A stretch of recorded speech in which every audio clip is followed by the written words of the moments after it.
My name is Oluso Joyawe, and I'm back with part 2 of Up Your Entrepreneurial Skill. And today I'll be talking on the people side of entrepreneurship. Your people, staffing. Now, your staff are your greatest asset, and that is not a cliche. And I like to qualify that. The right kind of staff are your greatest assets, because your people produce the products and services, and they're also the ones that engage your customer to buy.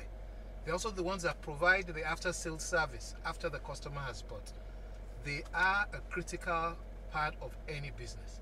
Unfortunately, very few businesses truly believe this or actually put it into practice. Because if your staff are your greatest asset, it means they're your most valuable assets in a business. And if something is valuable, then you ought to give them the utmost attention and the best possible. It is therefore important that you have a good process to attract, train, and retain the right staff.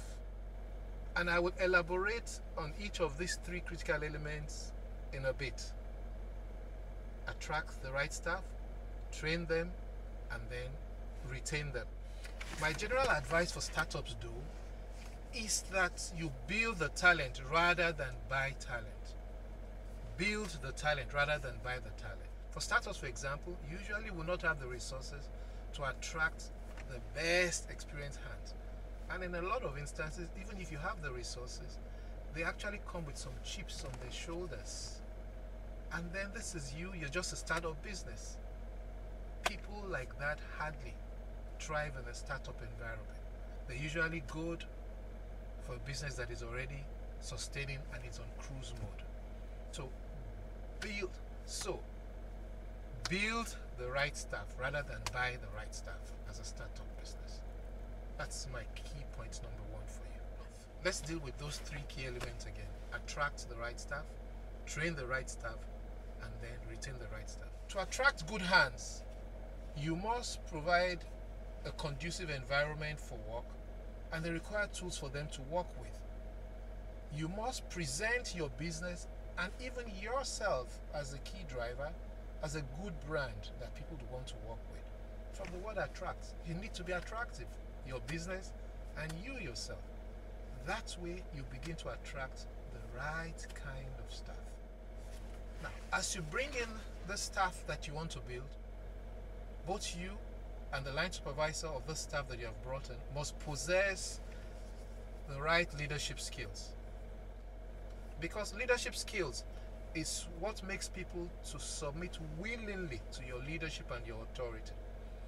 That only happens when you go out of your way to build positive relationships that would expand your sphere of influence. And as you expand your sphere of influence through positive relationships with the staff that you have attracted, they willingly, gradually begin to submit themselves to your leadership and to your authority. Now, we move on to training the staff that you have attracted. Since the strategy for startups, as I recommend, is to build the talent rather than buy, it means you have to train the relatively inexperienced staff that you have attracted. You may have heard the saying, the business that fails to train its people eventually ends up with monkeys. That's euphemism for people who are unable to think independently. No business really wants to have staff who are unable to think independently. That business won't grow. So you need to train your staff. Now, training of your staff will cost you time and it will cost you money, which is why most businesses, especially startups, don't go in that direction. But then every business really should be a legacy business to outlive the founders. So with that long-term plan in view, you must invest the time and the money required to train your people. Oh yes, some will leave you right after you have invested in them. I get that. Oh, I get that, absolutely. I went through a lot of that while starting my own business years back. But you know what? Over time, that fact that you train your people becomes a key retention strategy, and eventually more would be staying and appreciating and growing and adding significant value to your business than the few that may be leaving after you have trained them. And even those those that leave, it's important that you sustain and maintain a positive relationship with them. Because as they leave, right, I bet you most would also be appreciative of the opportunities you give them and the training you give them. Then they become your ambassadors wherever they go to. I've seen that over and over again in my business, where staff that have left become my greatest marketers and continue to bring in even business, refer new businesses to us. So it's not a loss, really, if you look at it that way. Because as you train your people, ultimately your business will build a unique advantage that rests on your people's skills. And because they're your greatest assets, no competition can really affect you. Because they don't have your people, your greatest assets. Lastly, retain. So I have attracted staff that I want to build. I have invested time and money in training them to significantly great assets to the business for mutual benefit. How do I retain them? How do I reduce the urge for them to leave? That calls for a retention strategy.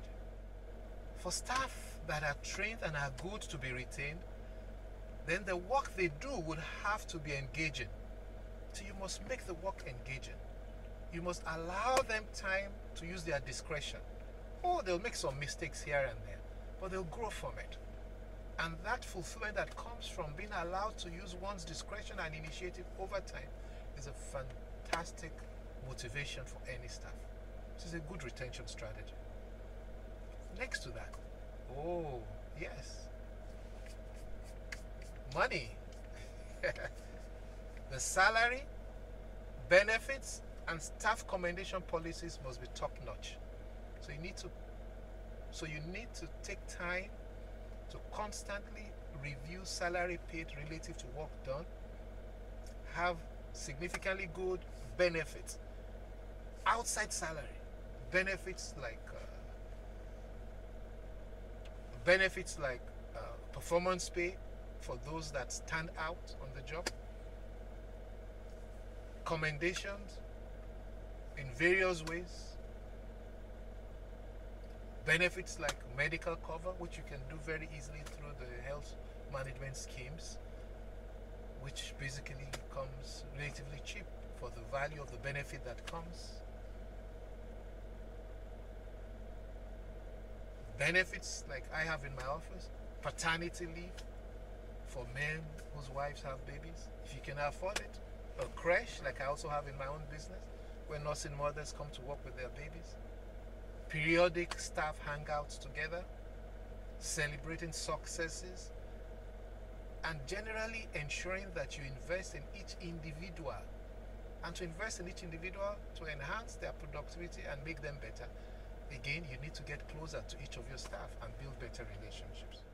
Now, this is the concluding part of my two-part series on upping your entrepreneurship skills. I hope this has been useful to someone. If you are the one, please leave a comment. I'd like to hear from you. Thank you and bye-bye.